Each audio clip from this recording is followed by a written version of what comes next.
The stars shone brightly against the black void of space as Commander Alan Wright stared at the main screen of the Defiance. He rubbed his tired eyes and looked again at the strange readings coming from the edge of the Kuiper belt. What had first seemed like a cluster of asteroids was moving in a way that asteroids simply did not move. "Can we get a better visual?" he asked, his voice steady despite the worry growing in his chest. Lieutenant Peter Jones tapped at his console. "Enhancing now, sir." The screen flickered and zoomed in. Alan's breath caught in his throat. Those weren't asteroids. They were ships. Hundreds of them, maybe more. "Count them," he ordered. "Working on it, sir," Peter replied, his fingers flying across the screen. "Preliminary count shows 847 vessels. All appear to be warships based on their configuration and energy signatures." Alan stood up straight. Earth had exactly 24 warships in its entire interplanetary defense force. This was not a fair fight. "Not even close?" "Send an emergency transmission to Earth Command. Priority Alpha, we have a potential first contact situation with unknown forces. Massive fleet detected."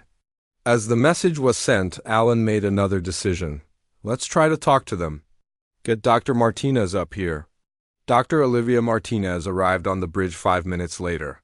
Her dark hair was pulled back in a neat bun and, despite being woken from sleep, her eyes were alert and focused. "Commander, what's the situation?" she asked. Alan pointed to the screen. "We need to establish communication with them. Now." Olivia nodded and moved to the communications station. As Earth's top expert in potential alien languages, she had prepared for this moment her entire career. She began broadcasting a series of mathematical sequences, simple pictograms, and basic greeting messages in all Earth languages. "Now we wait," she said, looking up at Alan. They didn't have to wait long. 3 hours later, the alien fleet changed course slightly. They were now heading directly toward Earth. "They've received our message," Olivia said, "but they haven't responded yet." For 3 tense days, the Defiance watched as the alien fleet moved closer. Olivia continued sending messages. Earth Command ordered all 24 IDF ships to form a defensive line near the orbit of Mars. Everyone knew it would not be enough if these aliens had bad intentions. On the 4th day, they finally got a response. "Commander, we're receiving a transmission," called out Communications Officer Lisa Brown. The main screen flickered to life. What they saw was not what anyone had expected. The alien looked almost insect-like, with a hard outer shell and multiple limbs. Its eyes were large and compound, like those of a fly. Behind it stood others of its kind, all wearing what appeared to be military uniforms. The alien made no sound. Instead, it gestured to something off-screen. A moment later, a holographic image of Earth appeared floating in front of it. The alien regarded the image for a moment, then made a swift cutting motion with one of its limbs. The holographic Earth shattered into tiny pieces and disappeared. The transmission ended. Silence fell over the bridge of the Defiance. That was clear enough," Alan finally said. "Send everything to Earth Command. We need to prepare." Back on Earth, the United Earth Security Council gathered in their underground chamber beneath Geneva. The room was filled with representatives from every nation. Dr. Olivia Martinez stood at the center, explaining what they had learned. "We believe they call themselves the Vraxian Empire," she said, pointing to symbols they had managed to decode from the alien transmission. "Based on what little we've been able to translate, they've existed for at least 12,000 years and control a large section of our galaxy. But why attack us?" asked Council Member Frank Wilson. "We've barely left our solar system. We're no threat to them." Dr. Martinez shook her head. "That's just it. They're not attacking us for what we are now. They're attacking us for what we might become. Our rate of technological advancement over the past century has been remarkable. They see us as a future threat, and they've decided to eliminate us before we can challenge them." President Natalie Brown stood up. She was a tall woman with short gray hair and eyes that had seen many crises during her time in office, but nothing like this. "What are our options?" she asked. General Susan Clark stepped forward. Madam President, our 24 ships against their 847 is not a fight we can win through conventional means. We need something else. There might be one possibility, said a quiet voice from the back of the room. All heads turned to see a thin man with glasses and rumpled clothes. He hadn't shaved in days and dark circles hung under his eyes. Dr. Jack Rivera, General Clark said by way of introduction. He leads our quantum physics research division. Dr. Rivera walked to the center of the room. For 15 years, my team has been working on Project Singularity. It was designed as an energy solution, not a weapon. But the principles could be applied differently. He tapped a few commands on his tablet, and a holographic display appeared above the council table. It showed complicated equations and diagrams that few in the room understood. In simple terms, we've been studying the boundaries between dimensions. We've discovered ways to create small tiers in the fabric of space-time, allowing energy to flow between our dimension and others. President Brown leaned forward. And this could be used as a weapon, Dr. Rivera nodded slowly. Theoretically? Yes, if we could create a large enough field and direct it properly, we could cause portions of the alien ships to exist partially in our dimension and partially in another. The result would be, well, nothing in nature is designed to exist in two dimensions at once. The ships would simply come apart at a molecular level. How long would it take to develop this into a working defense system? Asked the President, Rivera. Looked down at his tablet. Under normal circumstances, months, maybe years. But according to our latest data, the Vraxian fleet will reach Earth in 4 days. General Clark placed a hand on Rivera's shoulder. You have 2 days, Doctor. After that, we'll need time to deploy the system. Dr. Rivera nodded, his face grim, but determined. I'll need every quantum physicist on the planet, unlimited resources, and coffee, lots of coffee. President Brown stood up. You'll have everything you need. This council is now in permanent emergency session. Let's prepare our world for what's coming. As the council members began shouting orders and organizing Earth's last defense, Dr. Rivera slipped out of the room. He had work to do and not much. Time to do it. The fate of humanity now rested on whether he could turn an energy experiment into a weapon capable of stopping 847 alien warships. 4 days. That was all the time Earth had left. Deep under the Appalachian Mountains, in a lab hidden from the world, Dr. Jack Rivera hadn't slept in 36 hours. Around him, 50 of Earth's brightest minds worked with desperate focus. Computers hummed, equations filled massive screens, and the air smelled of sweat and fear. We need more power to the containment field, Jack called out, his voice rough from too much coffee and too little rest. The micro-singularity keeps collapsing after 3.4 seconds. Dr. Emma Lewis nodded and adjusted settings on her control panel. Redirecting power now. But Jack, even if we get this working, how do we scale it up enough to affect 847 warships? Jack ran his hands through his messy hair.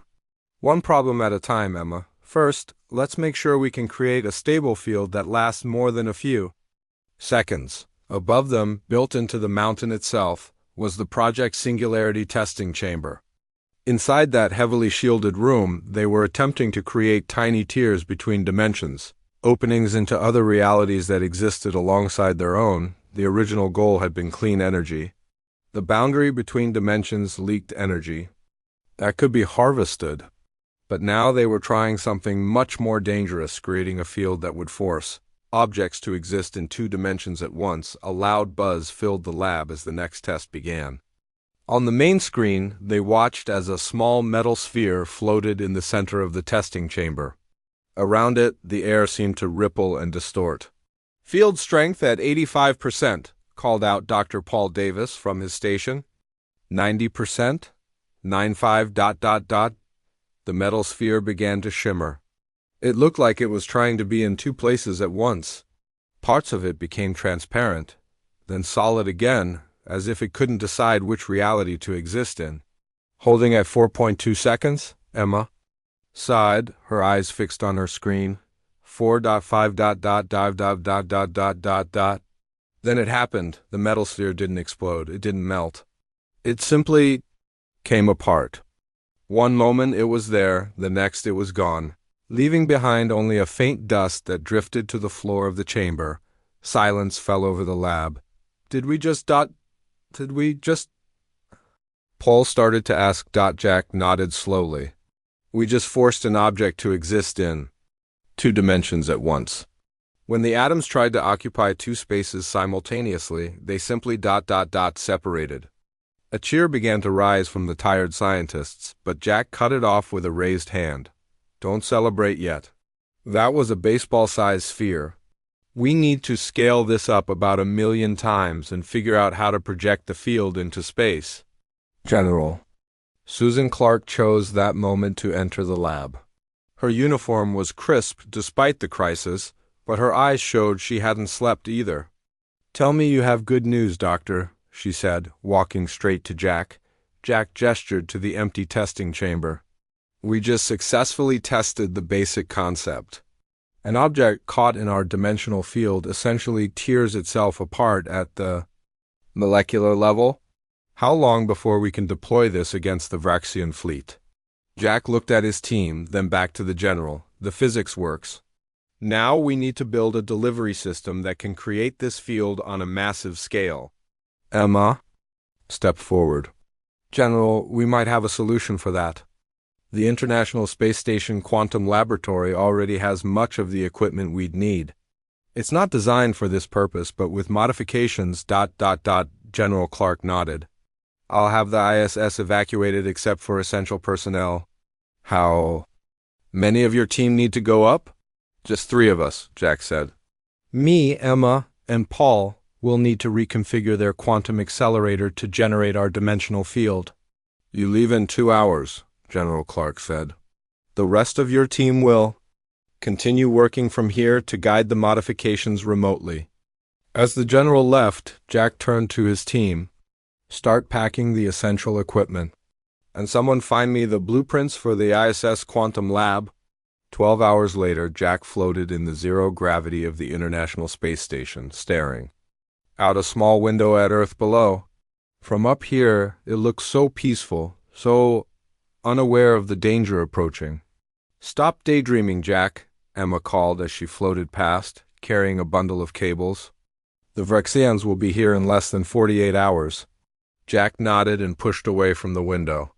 The 3 scientists had converted the station's main laboratory into a control center for Project Horizon, the weapon they hoped would save humanity. The station's quantum accelerator had been modified to generate their dimensional field. Power conduits ran everywhere, connecting to the station's main reactor and to emergency backup systems. How's the targeting system coming? Jack asked Paul, who was working on a complex array of sensors. Almost there, Paul replied. We'll have 1 shot at this. The power requirements are enormous. We'll burn out every system on this station when we fire. Emma floated up to join them. I've finished the field projectors. They'll create a cone-shaped area of effect extending out about 10,000 kilometers from the station. That should cover the entire Vraxian fleet if they follow their current approach vector, Jack said, checking the tactical display. The red dots representing alien ships were getting closer by the hour. General Clark's face appeared on their main screen. Status report, Dr. Rivera. We're at about 85% completion, General, Jack replied. The system should be ready to test in 6 hours. Make it 4, the general said. Our long-range sensors have detected the Vraxian fleet accelerating. They'll reach Earth orbit in 36 hours. Jack shared a worried look with his team. We'll be ready. As the connection ended, a warning alarm began to sound throughout the station. What's that? Emma asked, looking around in alarm. Paul checked his console. It's the proximity alert. Something's approaching the station? Something big? Jack pushed himself to the nearest window and looked out. His blood ran cold at what he saw, a Vraxian scout ship, much smaller than the warships they'd seen in the images, but still 3 times larger than the space station, was moving toward them. Its strange, angular shape made it look like a giant insect made of metal. They've seen what we're building, Jack whispered. They're coming to stop us. On Earth, General Clark received the emergency transmission from the space station. Her face grew pale as she listened. "Scramble all ships," she ordered her staff. "Get our defense fleet up there now. The Vraxians have sent a scout ship to the Izzes. If they destroy that station, we lose our only chance." As alarms blared across Earth's military bases, the Vraxian scout ship moved closer to the space station. Inside, Jack and his team worked frantically to complete Project Horizon before. It was too late. Earth's last hope hung by a thread. The Vraxian scout ship moved closer to the space station, its weapons systems glowing with energy. Inside the station, Jack, Emma, and Paul worked faster than they ever had before. "Can we activate the field now?" Emma asked, her hands flying. Across the control panel, Jack shook his head. "It's not ready. If we try to use it now, the whole system will burn out before it reaches full power." Paul looked up from his workstation. "They're scanning us. I can feel the energy waves passing through the station." Through the window, they could see the alien ship clearly now. Its surface was covered in what looked like overlapping plates. Of dark metal, it reminded Jack of a beetle's shell. "5 minutes," Jack said. "I need 5 more minutes to finish the calibration sequence." The station's communication system suddenly crackled to life. "ISS, this is Captain Greg Mason of the IDF Valiant. We are approaching your position with 4 additional vessels. Hold tight." Jack felt a surge of hope. Earth's ships were coming to defend them. Outside, 5 human warships appeared, small compared to the Vraxian scout, but moving quickly. They formed a protective barrier between the station and the alien vessel. "Attention, unknown vessel, Captain." Mason's voice broadcast on all frequencies. "This is the Earth Interplanetary Defense Force. The station is under our protection. Withdraw immediately." The Vraxian ship didn't respond. Instead, it fired a pulse of energy that struck one of the Earth ships. The human vessel spun away. Damaged, but still operational, the battle had begun. Earth's ships returned fire, their weapons striking the Vraxian scout's outer hull. The alien ship seemed barely affected. "Keep working." Paul shouted over the noise of the station's alarms. "This is just a distraction." Jack nodded and continued his work. Trying to ignore the flashes of weapons fire outside the window, another Earth ship was hit, more severely this time. It broke apart, debris scattering across space. Jack closed his eyes briefly, thinking of the crew that had just died buying them time. "Almost there," he said, his voice tight. "Emma, start the power-up sequence." Emma moved to another control panel and began activating the modified quantum accelerator. The lights in the station dimmed as power was diverted to their weapon. Outside, the remaining Earth ships continued their desperate fight. The Valiant took a direct hit, but kept firing, its hull glowing red from the damage. 30 seconds to full power, Emma called out. The Vraxian scout suddenly changed tactics. It stopped attacking the Earth ships and aimed directly at the space station. A powerful energy beam lanced out, striking the section of the station farthest from the lab. The entire station shook. Warning lights flashed everywhere. "Hull breach in Section 4. Paul shouted. "Emergency bulkheads activated." 20 seconds. Emma continued, her voice steady despite the danger. The Vraxian fired again. This time, the beam hit closer to the laboratory. Metal screamed as it was torn apart. The air grew thin as oxygen leaked into space. 10 seconds. Captain Mason's voice came through once more. "We can't hold them any longer. Whatever you're doing in there, do it now." 5 seconds, Emma said. 4. The Vraxian scout positioned itself for a final, devastating shot at the heart of the station, right where the lab was located. Double quotes, 2. Power at maximum. Emma shouted. Jack slammed his hand down on the activation control. "Firing now!" For a moment, nothing seemed to happen. Then, a barely visible wave of distortion spread out from the station. It was like watching heat waves rise from hot pavement, but in 3 dimensions. The distortion wave hit the Vraxian scout ship. The effect was immediate and startling. The alien vessel didn't explode. Instead, it seemed to ripple, as if it was suddenly made of water instead of metal. Parts of it became transparent, then solid again, then transparent once more, and then it was simply gone. Not destroyed in a fiery explosion, but gone as if it had never been there at all. The three scientists stared in shock. "It worked," Paul whispered. "It actually worked." Jack nodded slowly, looking at the readings on his screen. The field forced the ship to exist in 2 dimensions at once. Its molecular structure couldn't handle the strain. "We need to report this to Earth Command," Emma said, already moving to the communication system. As Emma contacted Earth, Jack and Paul began running diagnostics on their system. "The good news is that the weapon works exactly as we theorized," Paul said. "The bad news is that we burned out almost half the emitter array with that one shot." Jack frowned. "Can we fix it?" "Yes, but it will take time. And we'll need to increase the power by at least tenfold to affect the entire Vraxian fleet when it arrives." On the main screen, General Clark's face appeared. She looked both relieved and concerned. "Dr. Rivera, our sensors confirm the alien scout ship has been eliminated. Congratulations. But the main Vraxian fleet has increased speed again. They'll reach Earth in less than 24 hours. Jack ran a hand through his hair. "General, we need more power and replacement parts for the emitter array. The test was successful, but we damaged our system. I'm sending 3 more ships." "With supplies and technicians?" General Clark replied. "They'll reach you in 6 hours. Can you be ready in time?" Jack looked at his team. Emma nodded confidently. Paul gave a thumbs up, though he looked less certain. "We'll be ready, General," Jack said. "But there's something else you should know. This weapon, once we scale it up to affect the entire Vraxian fleet, the power surge will destroy this station. We'll need to evacuate before we activate it." General Clark's expression grew grim. "I understand. But we'll need someone to remain aboard to ensure proper targeting and activation." A heavy silence fell over the lab. "Someone would have to stay behind. I'll do it," Jack said finally. "This is my project, my responsibility," Emma shook her head. "No, we'll find another way. Maybe remote activation." "There's no time to set that up," Jack interrupted.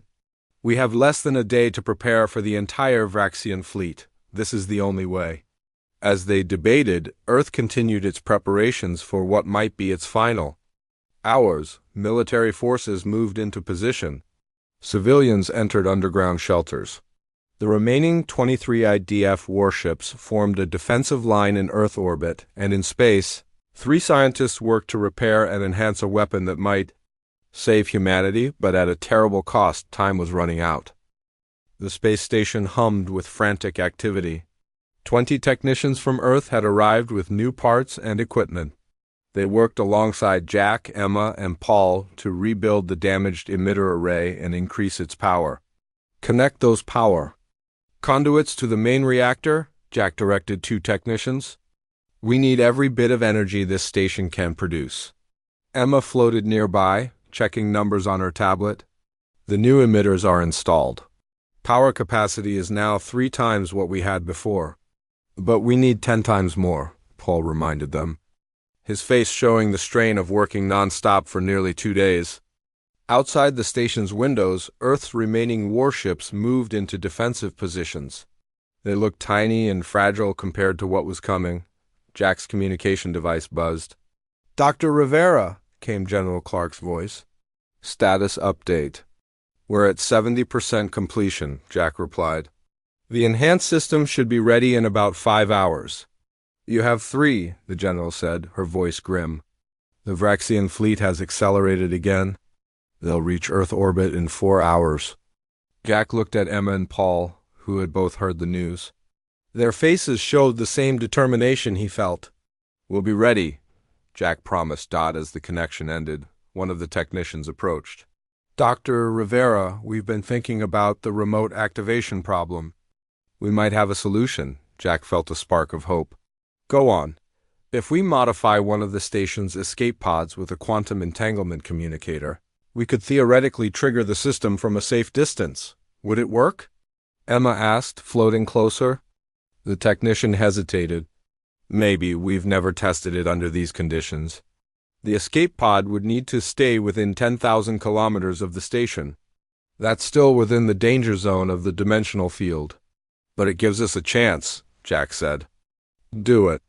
As the technicians began modifying an escape pod, Admiral Ryan Miller contacted the station from his command post on the moon. Dr. Rivera, this is Admiral Miller. I'm coordinating Earth's defense fleet.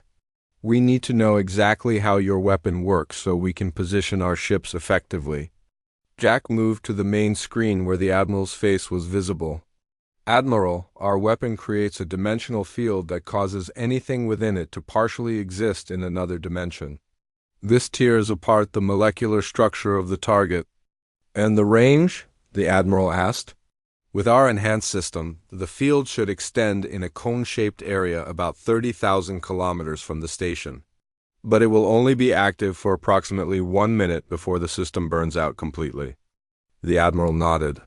So we need to ensure the entire Vraxian fleet is within that cone when you activate the weapon. Exactly. And our ships need to be outside of it or they'll be affected too. Understood.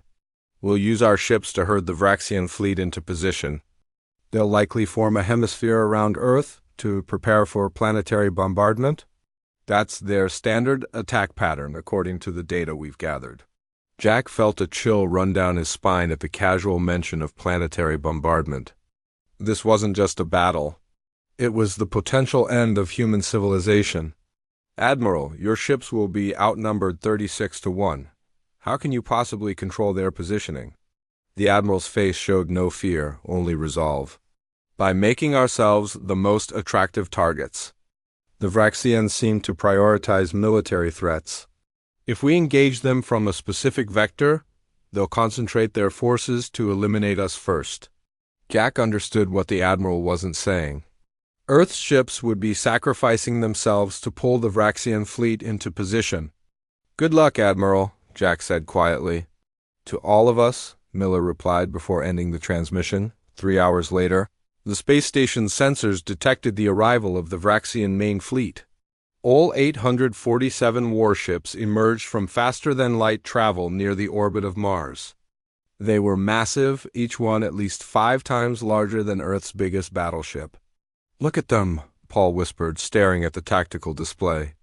The screen was filled with red dots representing the alien vessels. They're like nothing we've ever seen. Emma checked the final calibrations on their weapon system. Project Horizon is at 98%. 2 more minutes and we'll be ready. Jack watched as Earth's defensive fleet moved into position. 23 small blue dots against a sea of red. It seemed impossible that humanity could survive this day. The modified escape pod is ready, reported one of the technicians. The quantum entanglement communicator is online, Jack nodded. Prepare for evacuation? All personnel except the activation team should board the regular escape pods now. The technicians began moving toward the escape pod bays. Several of them shook Jack's hand as they passed. Save our world, one woman said, her eyes filling with tears. Jack could only nod on the tactical display. The Vraxian fleet began to move toward Earth. They formed exactly the pattern Admiral Miller had predicted, a massive hemisphere. Preparing to surround the planet, Earth's ships moved to engage, firing their weapons at the leading edge of the alien armada. The Vraxians returned fire, too. Human vessels disappeared from the display almost immediately. They're being slaughtered, Paul said, his voice breaking. But they're drawing the Vraxians into position, Emma pointed out. Look.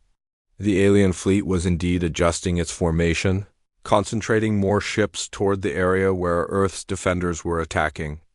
Jack's communication device buzzed again. Dr. Rivera, Admiral Miller's voice came through, along with the sound of alarms and explosions. We've lost 5 ships already, but the Vraxians are moving into the target zone. Are you ready? Yes, Admiral, Jack replied. Project Horizon is online and ready to activate. Good, we'll continue to hold their attention for as long as we can. Miller out. The sounds of battle cut off as the transmission ended. Jack turned to Emma and Paul. It's time. Get to the modified escape pod. Emma shook her head. We're staying with you, Jack. No, Jack said firmly. The pod needs at least 2 people to operate it and the communicator. I can handle the final activation here. But, Paul began. That's an order, Jack said. Earth needs minds like yours to rebuild after this is over.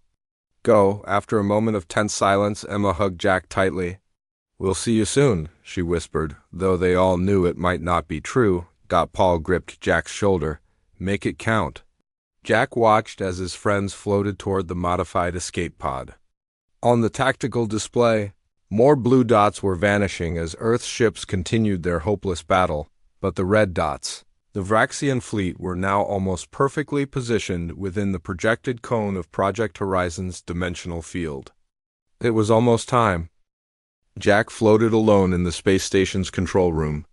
On the main screen, he watched Earth's remaining ships fighting against impossible odds. Only 11 blue dots remained, surrounded by hundreds of red ones. The Vraxian fleet was now fully within the target zone. This is Admiral Miller to all Earth vessels, came the transmission over the emergency channel. Fall back to position Delta. I repeat, fall back to position Delta. Jack knew what that meant. Position Delta was outside the range of Project Horizon's dimensional field. The Admiral was giving his remaining ships a chance to survive. The blue dots began to move away from the center of the battle. The red dots followed, but then stopped, as if confused by the human retreat. The Vraxian fleet regrouped, continuing their advance toward Earth. Jack checked the weapon system one last time. Everything was ready. All power had been diverted to the dimensional field generators. The station's life support was running on emergency backup systems only. His communication device buzzed. Jack, this is Emma. We're in position.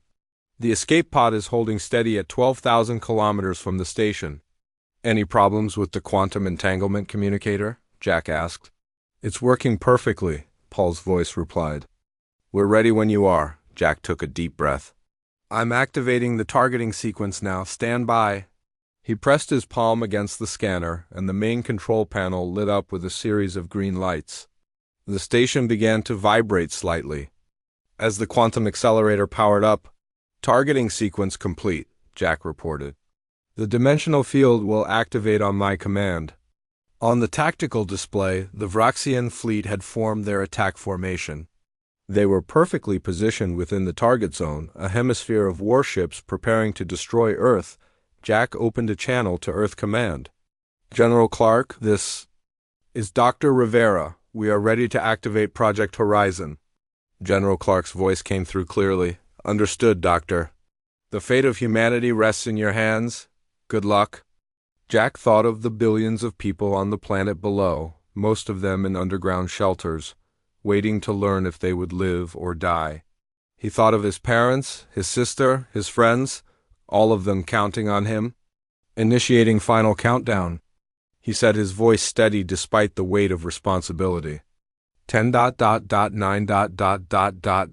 The space station shook more violently now. The quantum accelerator was drawing more power than it was designed to handle. Warning lights flashed across every control panel. 7. Ticks. Jack's communication device buzzed again. Jack, we're detecting a power surge in the station's reactor, Emma said, her voice urgent. It's going to overload before the countdown finishes. 4. Jack moved quickly to the reactor control panel. She was right, the power levels were climbing too fast. The station would explode before the weapon could fire. 2. He made a split-second decision. Instead of fighting the power surge, he would use it. Jack rerouted the overloading reactor directly into the quantum accelerator. 1. Jack! Paul's voice shouted through the communicator. The stations. Breaking apart. Activating now. Jack called back, slamming his hand down on the final control. For a brief moment, nothing happened. Then a wave of distortion spread outward from the station, barely visible like a ripple in space itself. The dimensional field expanded rapidly, engulfing the entire Vraxian fleet within seconds.